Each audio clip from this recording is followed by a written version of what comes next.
Hello guys, आइए आज की क्लास कॉम्बिनेशन ऑफ कैपेसिटर पर। हमने सिमिलरली क्लास 10th में कॉम्बिनेशन ऑफ रजिस्टर पढ़ा था। वहाँ पे ये बताया गया था कि ये कॉम्बिनेशन क्यों पढ़ा जाता है, what is the need of combination of these capacitors और रजिस्टर्स। खैर रजिस्टर हम लोग अभी आगे डीसी सर्किट्स में पढ़ेंगे। तो इसकी नीड क्या है, पहले तो नीड की बात अगर करें तो अगर हमारे पास मान लेते हैं कि 10 कैपेसिटर्स है, उनके कॉम्प्लेक्स सर्किट्स बनाकर हमने कोई डिवाइस बनाया, इलेक्ट्रॉनिक डिवाइस। अब वो डिवाइस की साइज़ क्या हो जाने वाली है, बड़ी हो जाने वाली है। अगर उन 10 की जगह 10 कैपेसिटर्स की जगह पर अगर एक कैपेसिटर सिमिलर वर्क कर जाए तो हम 10 की जगह एक नहीं लगा लेंगे, तो हमारा सर्किट भी सिंपल होगा और साइज़ भी क्या हो जाएगी, कॉम्पैक्ट में आ जाएगी। समझ में आ रही बात। तो इसीलिए होती है नीड्स कि हम कैपेसिटर को कंबाइन करते हैं या रजिस्टर को कंबाइन करते हैं ताकि हमारा साइज़ क्या होता जाए, टाइम टू टाइम कंप्रेस होता जाए, इम्प्रूव होता जाए सिंपली। और उनमें से अगर कोई ख़राब भी होता है, जैसे 10 कैपेसिटर्स हैं, उनमें से एक ख़राब हो जाए तो उसमें जज करना, उसको फाइंड करना बड़ा प्रॉब्लम हो जाता है कि कौन सा कैपेसिटर ख़राब है। यहाँ एक होगा तो एक ख़राब होगा, एक को सीधे रिप्लेस कर लेंगे, तो काफ़ी सिंप्लिसिटी हो जाती है अगर हम कॉम्बिनेशन अच्छे से कर लेते हैं। ठीक, तो कॉम्बिनेशन में हमें पढ़ाया जाता है दो तरह से कॉम्बिनेशन, एक पैरेलल दूसरा सीरीज। फिर मिक्स उसके आ जाते हैं। तो पैरेलल और सीरीज अगर हमें अच्छे से पता है तो हम बारी से बारी इनको कंप्रेस करते जाएंगे और फाइनली क्या हो जाएगा, हमारा सॉल्व हो जाएगा। वो मिक्स हो या सिंपली एक सीरीज में हो या पैरेलल में हो, कोई फ़र्क नहीं पड़ने वाला। तो पहले इंडिविजुअली इनको देख लेते हैं। सबसे पहले देखते हैं हम लोग पैरेलल पैरेलल कॉम्बिनेशन। इसमें देखिए क्या है, सर्किट अगर हम बनाएं एक और उस सर्किट में हम लोग रखते हैं दो पैरेलल कैपेसिटर प्लेट है, पैरेलल प्लेट कैपेसिटर। इनको हम लोगों ने क्या किया, दो लोग हैं, इनको पैरेलल कब कहा जाता है सर्किट हमारा, इनका एक पॉइंट होगा ए, इनका एक होगा बी। दो टर्मिनल्स होते हैं हर एक डिवाइस के लगभग। ठीक, इसके भी दो टर्मिनल्स हैं तो इसके मान लेते हैं A dash and B dash. Parallel combination तब होता है जब दोनों डिवाइस के एक एक पॉइंट्स एक जगह हो और दूसरे दूसरे पॉइंट एक जगह कनेक्टेड हो। ऐसे सिचुएशन को, ऐसे सर्किट को हम लोग क्या बोलते हैं, पैरेलल कॉम्बिनेशंस। ठीक, इसको मान लेते हैं कि इसकी कैपेसिटेंस C1 थी और इसकी कैपेसिटेंस कितनी थी, C2। और ये पॉइंट्स है X और ये Y। X और Y जो है कॉमन पॉइंट्स हैं। X किसका है कॉमन पॉइंट्स, दोनों कैपेसिटर के पहले पहले प्लेट्स का। और Y किसका कॉमन पॉइंट्स है, दूसरे प्लेट्स का, दोनों कैपेसिटर का। अब हमसे पूछा है कि इनको अगर हम रिप्लेस करके एक कैपेसिटर बनाएं, ऐसा कुछ X और Y के बीच में एक नया कैपेसिटर सिर्फ एक रखना चाहते हैं। कितने हैं, दो हैं। कॉम्प्लेक्स बनेगा थोड़ा, अभी तो दो हैं, ऐसे बहुत सारे आ जाते हैं। तो अगर एक हमें पता चल जाए जिसकी वैल्यू मान लेते हैं C इक्विवेलेंट है, अगर मैं ये लगा दूं और यही जैसा काम करे, जितना ये काम करते हैं वही काम ये करे, तो ये ज़्यादा सिंपल लिख रहा है, तो ये हमारे पास सिंप्लीफाइड हो जाता है, सिंप्लीफाइड सर्किट। दैट्स वाई हम इसको क्या करते हैं, इसमें चेंज करना सीखते हैं। तो पैरेलल अगर कॉम्बिनेशन है तो क्या करने वाले, तो ध्यान दीजिएगा, करने से पहले जब भी कोई भी कॉम्बिनेशन आए, जिन पॉइंट्स के बीच में पूछ रहा है उन पॉइंट्स को आपस में जोड़ दीजिए with the help of a cell. एक सिंपली बैटरी या सेल हम कनेक्ट कर देंगे, है नहीं, बस एज्यूम कर लेंगे कि कनेक्टेड है। अगर ये ऐसा कनेक्टेड है तो सोचिए, मैं अगर एक पॉइंट यहाँ और एक पॉइंट यहाँ चूज़ करता तो ये पॉइंट कौन सा होगा, एक्स ही होगा, क्योंकि बीच में इसके कुछ नहीं पड़ रहा ना। जब तक अप्लायंसेस कोई ना पड़े बीच में, आप वायर के थ्रू अगर पॉइंट यहाँ एक्स लिए हो तो ये पॉइंट यहाँ भी एक्स ही कहलाएगा, यहाँ भी एक्स कहलाएगा, यहाँ भी एक्स कहलाएगा, यहाँ भी एक्स कहलाएगा। अगर इसके बीच में कोई अप्लायंसेस नहीं आता, कोई रजिस्टर, कोई कैपेसिटर, कुछ नहीं आता है, तो ये पॉइंट सेम टू सेम माना जाता है। पॉइंट सेम मानने का मतलब क्या है, यहाँ अगर पोटेंशियल 10 वोल्ट है तो यहाँ भी कितना होगा, 10 वोल्ट। क्यों, क्योंकि यहाँ से यहाँ आने में कोई रास्ते में ख़त्म करने वाला सोर्स, सॉरी क्या कहते हैं उसको, कंज्यूमर है या कोई देने वाला वोल्टेज सोर्स है, नहीं। तो जो वोल्टेज यहाँ होगा वही वोल्टेज यहाँ होगा। तो सिंपली वायर में वोल्टेज ड्रॉप नहीं होता, ऐसा मान के चलते हैं। ठीक, कैलकुलेशन के लिए। तो यहाँ पे अगर एक्स है तो यहाँ भी क्या होगा, एक्स होगा। ये वाई लिया था तो ये भी क्या होगा, वाई होगा, सिंपली होगा। अच्छा देखिए, एक्स और वाई के बीच में या इस एक्स वाई के बीच में देखिए एक अपना सेल है। ठीक, और ये सेल क्या होगा, करेगा पूरे सर्किट को क्या देगा, सप्लाई देगा। तो मान लेते हैं इसकी वोल्टेज कितनी है, V। V is the voltage of this source.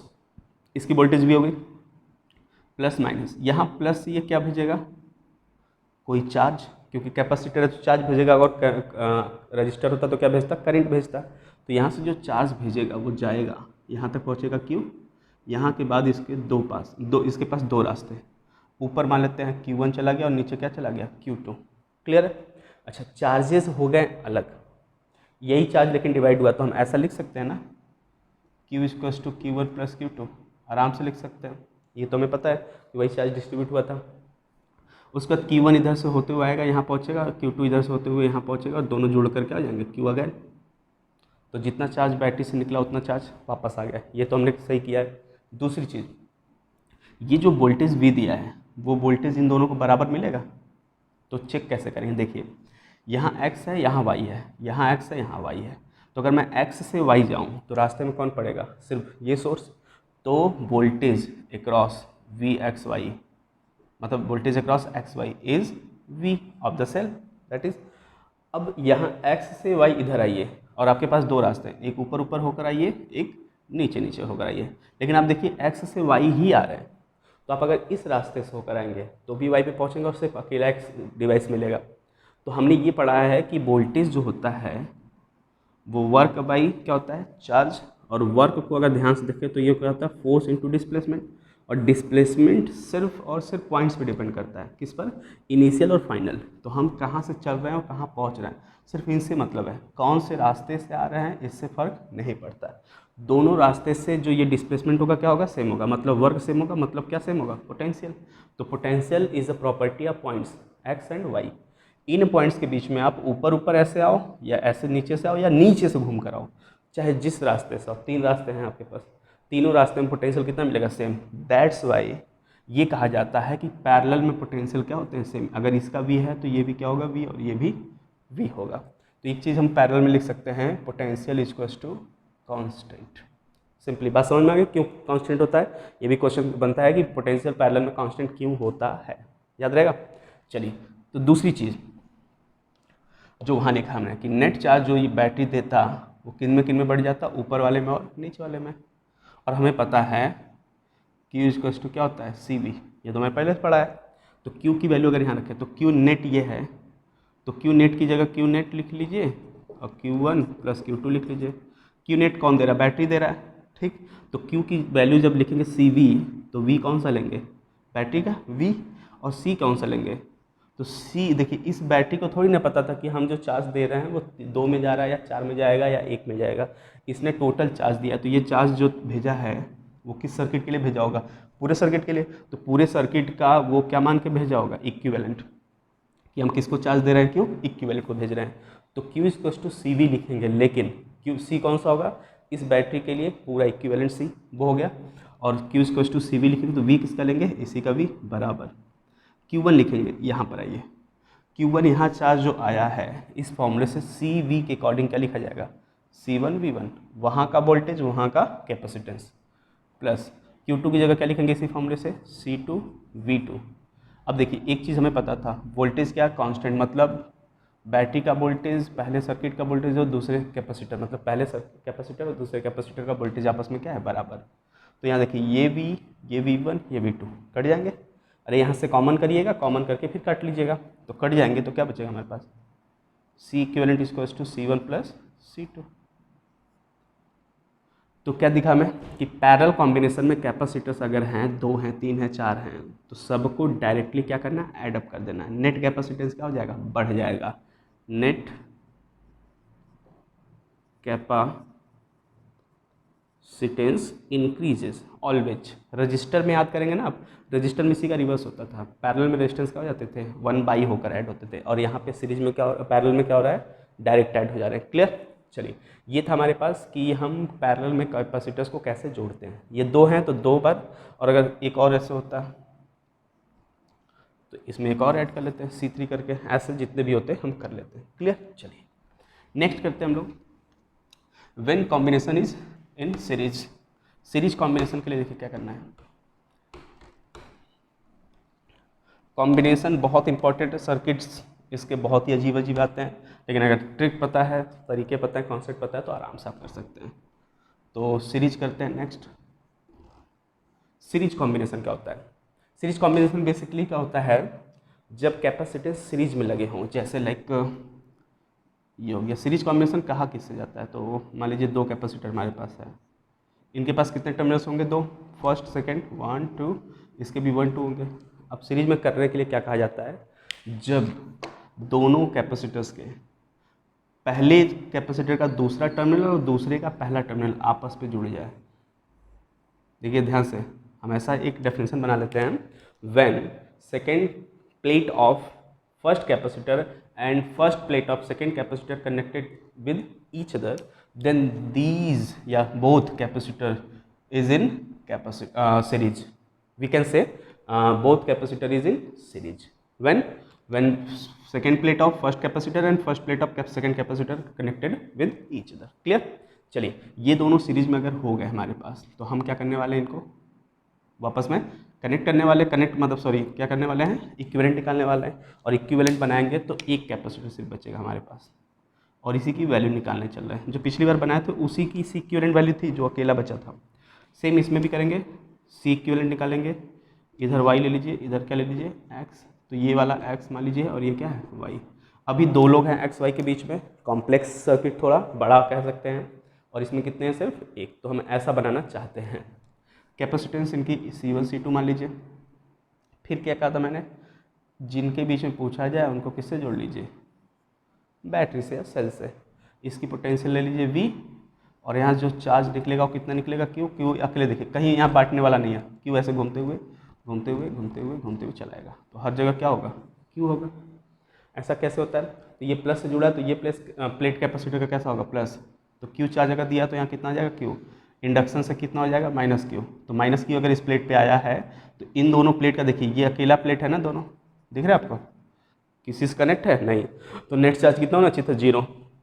तो अगर यहाँ -Q है तो यहाँ +Q आना पड़ेगा, अदरवाइज ये 0 नहीं होते। अब देखिए 0 हो गया खत्म, अगर यहाँ प्लस आ गया तो इंडक्शन से यहाँ कितना आ जाएगा, -Q, प्लस माइनस हो गया कैपेसिटर। तो ऐसे होता है चार्ज डिस्ट्रीब्यूशन। अच्छा नेक्स्ट क्या करने थे मैं, हाँ इनको कैपेसिटर को जोड़ना था। देखिए जो चार्ज यहाँ से निकला है Q नेट बैटरी से, वही पहले में भी गया है C1 में, तो Q1 लिख देंगे C1 का चार्ज, और वही चार्ज आगे किस में जाएगा, Q2 में, कहीं की और कोई ब्रांच तो है नहीं, सेम टू सेम फ्लो कर जाएगा। तो सीरीज में क्या कांस्टेंट होता है, सीरीज उसमें चार्ज कांस्टेंट होता है, ठीक है, उसमें वोल्टेज कांस्टेंट है, इसमें चार्ज कांस्टेंट है। तो अगर हम बात करें वोल्टेज की, कि V वोल्टेज जो था नेट सेल के थ्रू, वो किसको किसको मिलेगा इस बार, तो ये जो V वोल्टेज गया है वो इसमें भी जाएगा कुछ पार्ट और इसमें भी जाएगा। इस बार बराबर नहीं जाने वाला, क्योंकि इन दोनों के बीच का पोटेंशियल निकालेंगे तो ये 2 पॉइंट्स होंगे अलग, और इनके बीच का निकालना होगा तो ये 2 पॉइंट्स अलग। पोटेंशियल इस बार अलग भी हो सकता है। बराबर कब होगा, जब ये C और दोनों C क्या हो आपस में, C1 C2 क्या हो, बराबर हो, तो उस केस में आ जाता है। खैर हम अभी मान लेते हैं कि इसके क्रॉस वोल्टेज कितना है, V1, यहाँ से यहाँ तक, ऐसे इन दोनों प्लेट्स के बीच का डिफरेंस, इन दोनों प्लेट के बीच का डिफरेंस कितना मान लेते हैं, V2। तो जो V दिया था बैटरी ने वही तो इन दोनों को मिला होगा, तो टोटल V किसके बराबर हो जाएगा, V1 + V2। और कोई ले सकता है, नहीं लिया है, यहाँ पे 2 ही लोग हैं। तो हमें पता है Q = CV, तो यहाँ से V बराबर क्या हो जाएगा, Q/C। चलिए ये फॉर्मेट बदल लेते हैं हम लोग, जहाँ V है वहाँ पे क्या लिख सकते हैं, Q/C। तो नेट की जगह क्या लिखेंगे, Q net by C net. C net की जगह हम इक्विवेलेंट लिख लेते हैं, कोई दिक्कत नहीं है, ओके। V1 मतलब इसके अकॉर्डिंग Q1/C1, Q1/C1। इसके अकॉर्डिंग V2 की जगह Q2/C2। अब देखिए Q नेट, Q1, Q2 आपस में सब बराबर थे, तो यहाँ से इनको कॉमन करके कट कर देंगे, कट हो जाएगा। तो यहाँ से कितना बचेगा, 1/C इक्विवेलेंट = 1/C1 + 1/C2। देखिए ये कब आता था रजिस्टर में, ये रजिस्टर में तब आता था जब रजिस्टर कैसे जुड़े हों, पैरेलल, और यहाँ पे कैपेसिटर कैसे जुड़े हैं, सीरीज में, तभी आ जा रहा है। तो इसमें कैपेसिटेंस घटेगा या बढ़ेगा, तो इसमें डिक्रीज होगा, decreases, which one, equivalent. C equivalent क्या होगा, डिक्रीज होगा, नेट कैपेसिटेंस घटेगा, ठीक है। ऐसा इसलिए होता है क्योंकि इंडक्शन की वजह से चार्ज का इंडक्शन उतना अच्छा नहीं हो पाता, दैट्स वाई यहाँ पे कैपेसिटेंस क्या हो जाता है, घट जाता है। अच्छा अगर 3 होते तो C3 कर लेते हैं, इसी के आगे एक और जोड़ लेते हैं, क्लियर है। तो ऐसे जितने भी होते हैं हम कर लेते हैं। लेकिन आपको एक चीज़ बताएं, दो कैपेसिटर का हमेशा याद रखेंगे पैरेलल और सीरीज में। पैरेलल में तो खैर सिंपल था, C1 प्लस C2 था, लेकिन अगर सीरीज में दो लोग आते हैं तो ये दो लोग थे ना, इनको देखिए सिंप्लीफाई अगर करके याद कर लीजिए, ज़्यादा बेटर रहेगा। C1 C2 कैल्शियम कितना लेंगे, C1 और C2 हो जाएगा, C1 यहाँ C2 यहाँ चला जाएगा, C1 यहाँ चला आएगा, और इक्वल्स टू में क्या है 1/C इक्विवेलेंट। C इक्विवेलेंट को रेसिप्रोकेट करके वैल्यू लिख लीजिए, ये मान लीजिए ये है, तो जब इसको रेसिप्रोकेट करेंगे तो इसको भी करना पड़ेगा, तो क्या हो जाएगा C1 C2/C1 plus C2। Direct याद रखिए, जब दो कैपेसिटर सीरीज में हो उनकी वैल्यू C1 C2 हो तो उनका नेट कितना आ जाएगा C1 into C2/C1 plus C2, that's all. Parallel में डायरेक्ट जोड़ेंगे और इसमें क्या कर लेंगे, पहले दोनों का ऊपर मल्टीप्लाई, नीचे दोनों का सम। ये ट्रिक हमेशा याद रखिए, मतलब ये वाला पार्ट्स हमेशा याद रखिएगा, क्योंकि जब कॉम्बिनेशन आएगा 4 5 6 10 कैपेसिटर्स में तो बीच बीच में सीरीज बनता है, तो ये वाला पार्ट डायरेक्ट कर लिया करेंगे। कहीं पे जब सीरीज पैरेलल बनेगा तो डायरेक्ट यूज करेंगे। ये करने के लिए जब करते हैं हम लोग एग्जाम में, तो फाइनली करने के बाद इधर तो सॉल्व कर लेंगे, वैल्यू मान लीजिए आ गया 3/2, तो यही आंसर लिख के आते हैं। जबकि इसको रेसिप्रोकेट करके आंसर क्या लिखना पड़ता है 2/3, तो ये कभी कभी गलत हो जाता है हमारे, हम भूल जाते हैं इसको रेसिप्रोकेट करना है, दैट्स वाई ये वाला याद रखें। इसमें कोई रेसिप्रोकेट करना है नहीं तो याद रहेगा। चलिए अच्छा, ये कॉम्बिनेशन हमारे पास हो गया पैरेलल और सीरीज का। इसमें एक और छोटी सी बात बतानी है, देख लीजिए वो। चलिए अच्छा, देखते हैं एक नई चीज़, division method of voltage and charge division method. मतलब डिवीज़न वोल्टेज का करने वाले हम लोग और किसका करने वाले, चार्ज का। कहाँ पे करेंगे, क्यों इसको पढ़ने जा रहे हैं, ये पहले समझ लेते हैं। तो देखिए, हमने एक चीज़ बताया था कि आप अगर सीरीज की बात करो, सीरीज में दो कैपेसिटर जुड़े हैं और इनका इक्विवेलेंट निकालना होता तो आप इसको बैटरीज जोड़े थे, ठीक। अब जरूरी नहीं कि आपसे इक्विवेलेंट ही पूछे, वो ज़रूरी नहीं है कि सिर्फ कैपेसिटेंस का इक्विवेलेंट ही निकालना हमें हो सकता है कि यहाँ बैटरी जोड़ दे और बोल दे कि V वोल्टेज इसकी थी, ये कैपेसिटेंस C1 था, इसकी कैपेसिटेंस C2 था, तो इसकी कैपेसिटेंस निकालना हो तो आप सीरीज वाला कॉन्सेप्ट लगाएंगे, C1 C2/C1 प्लस C2 करेंगे, आंसर आ जाएगा।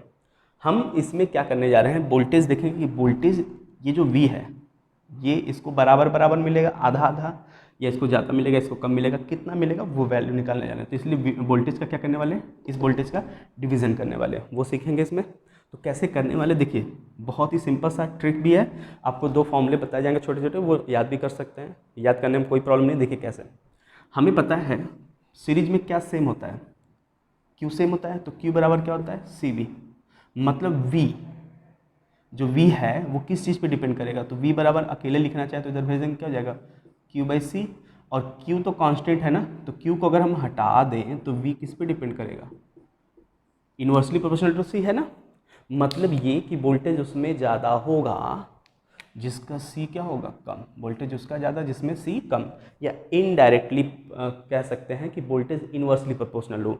मान लेते हैं कि इसका वोल्टेज V1 है, इसका V2 है, मैं लिखने जा रहा हूँ V1 सिंपली। देखिए क्या लॉजिक है, बहुत सिंपल वे में, किसको बांटना है हमें, इसको बांटना है, किन दोनों में, इन दोनों में। तो पहले V1 को मैं लिखने जा रहा हूँ, तो V1 को जब लिखने चलेंगे हम लोग, तो जिन दोनों में बांटना है, C1 और C2 में बांटना है ना, तो ध्यान दीजिएगा C1 जो C है वो वोल्टेज के इन्वर्सली होना चाहिए, तो अगर V1 है तो यहाँ C1 नहीं आना चाहिए, क्या आना चाहिए, C2 आना चाहिए। और किस में बांट रहे हैं, इन दोनों में ना, तो C1 और C2 को क्या कर लीजिए, ऐड, और किन भाई साहब को बांटा जा रहा है, इनको, तो बस इनका मल्टीप्लाई कर लीजिए, खत्म। समझ में नहीं, तो देखिए दूसरा देख लेते हैं, फिर अपने आप आ जाएगा समझ में। जैसे मैं V2 बोलता हूँ, V2 निकालना है, तो V किसके प्रोपोर्शनल है, सॉरी इन्वर्सली प्रोपोर्शनल है C के, तो V2 है तो यहाँ पे C1 नहीं आएगा, क्या सॉरी C2 नहीं आएगा, क्या आएगा, C1 आ जाएगा, खत्म।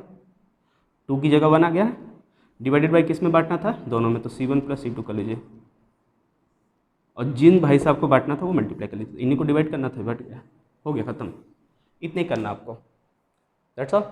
इसके न्यूमेरिकल सम जब करेंगे तो ये वाले हेल्प में आएंगे। जैसे मैं एक छोटा सा न्यूमेरिकल इसमें कर लूँ, ये मान लीजिए 2 वोल्ट है, सॉरी 2 वोल्ट अभी वोल्टेज से तो निकालना था मैं, मान लीजिए 10 वोल्ट है, और ये कैपेसिटेंस 1 और ये कैपेसिटेंस 2 है। तो एक चीज़ तो समझ में आ गया, तो वोल्टेज उसका ज़्यादा जिसका कैपेसिटेंस कम, तो इसका कैपेसिटेंस 1, इसका 2, इसका ज़्यादा हो जाएगा वोल्टेज।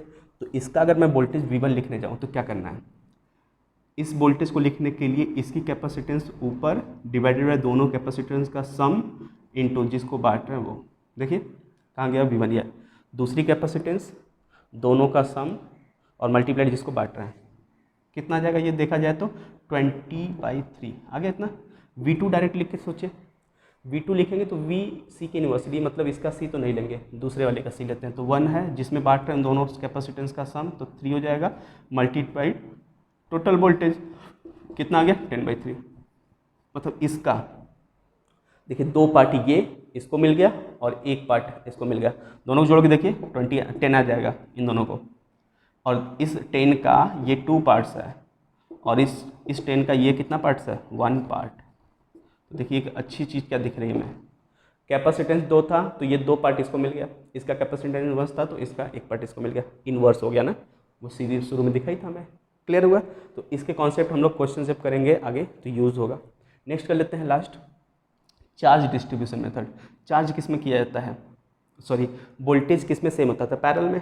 चार्जेस सेम नहीं होते थे, मतलब पैरेलल कॉन्सेप्ट अगर हम ले आए हैं कि हमारे पास 2 कैपेसिटर पैरेलल में हैं C2 और C1, इनको हमने एक बैटरी से जोड़ दिया। जरा सोचिए V वोल्टेज की हो तो वोल्टेज तो हमने कहा था ना दोनों में सेम हो जाएगा, तो इनका अगर वोल्टेज V1 है तो सोचिए इसको कितना मिलेगा V, इसको भी मिलेगा, मतलब V है तो V और V मिलेंगे दोनों को बराबर। लेकिन यहाँ से अगर चार्ज Q निकला नेट तो यहाँ आने के बाद बढ़ जाएगा Q1 और Q2 हो जाएगा। अब इन Q1 Q2 की वैल्यू पूछी जाती है तो डायरेक्ट कैसे लिखेंगे, तो ध्यान दीजिए हमने पढ़ा है Q बराबर CV, वोल्टेज सब में सेम है ना, मतलब कांस्टेंट, तो जब कांस्टेंट हटा देते हैं तो क्या लाया जाता है प्रोपोर्शनल। तो Q किसके प्रोपोर्शनल हो गया C का, तो उस जिसका C ज़्यादा उसमें ज़्यादा चार्ज। क्लियर है?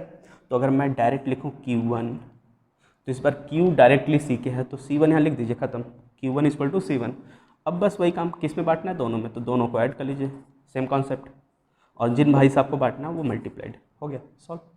ऐसे Q2 निकाल लीजिए, Q डायरेक्ट C के है तो Q2 निकालें तो C2 लिख लीजिए, C1 + C2 नीचे हमेशा रहेगा और जिनको बांटा जा रहा है वो लिख लीजिए। ये देखिए कितना ईजिली आ गया। अब इसको एग्जाम क्वेश्चन में लगाना होता तो जैसे मैं लगा देता, यहाँ मान लीजिए वोल्टेज की खैर जरूरत नहीं, मान लीजिए V वोल्टेज है, Q चार्ज यहाँ से निकला है 40 माइक्रोकूलम सपोज, और ये C1 था 3, C2 था 4 माइक्रोफैरड मान लीजिए। अब बोलता एक बैटरी लगा है 40 माइक्रोकूलम की चार्ज दे रहा है, 2 पैरेलल में कैपेसिटेंस है 3 माइक्रोफैरड और 4 माइक्रोफैरड, बताओ इन दोनों में चार्ज कितना जाएगा। तो सिंपली अगर मैं इसकी बात करता इसमें चार्ज, तो किसकी कैपेसिटेंस ज़्यादा है, इस 4 वाले की, तो इसमें ज़्यादा चार्ज आएगा नो डाउट, इसमें कम आएगा। लेकिन इसकी चार्ज लिखें Q1 तो क्या लिखेंगे, इसकी कैपेसिटेंस डिवाइडेड बाय दोनों का सम 7 इंटू जिसको बांट रहे थे वो 40, ये हो गया। और इसमें अगर पूछे तो इसमें ज़्यादा चार्ज आएगा तो इसमें चार्ज Q2 लिखेंगे तो क्या लिखेंगे, इसकी कैपेसिटेंस डिवाइडेड बाय दोनों का सम इंटू जिसको बांट रहे हैं वो। देखिए सिंपली आ जाएगा। तो ऐसे क्वेश्चंस बहुत ज़्यादा पूछे जाएंगे हमसे, कॉम्पिटिटिव लेवल में बहुत ज़्यादा आते हैं, तो इन दोनों का कॉन्सेप्ट हमें याद रखना होगा। क्लियर? बाकी कैपेसिटर पे न्यूमेरिकल्स बहुत सारे मिक्स्ड है, कैपेसिटर कॉम्बिनेशन सीरीज में हो या पैरेलल में, बहुत सारे क्वेश्चन जितने भी पॉसिबल होंगे नेक्स्ट टाइम पे एक वीडियो बनाकर उसमें हम लोग पूरा का पूरा सिर्फ कैपेसिटर कॉम्बिनेशन प्रॉब्लम्स करेंगे। क्लियर? तो आज के लिए इतने रखते हैं, थैंक यू।